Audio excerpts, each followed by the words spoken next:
How to certify the day's logs in TruckX Driver's Logbook app. Find and tap on the TruckX Driver's Logbook app on your device. Download the app if not already done. On the app's homepage, you will find the current day's logs with an exclamation mark beside the sign. Tap on it. Click on the sign option to certify your data entries and record of duty status as accurate and true. You will see a message confirming your agreement. Click on Agree.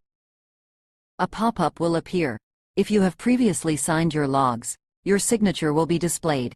Otherwise, use your finger to sign now. After signing, click on Save. Your signature will now appear on the page and the logs will be certified. The logs visible on the homepage will no longer have the exclamation mark, and will be marked as signed in green.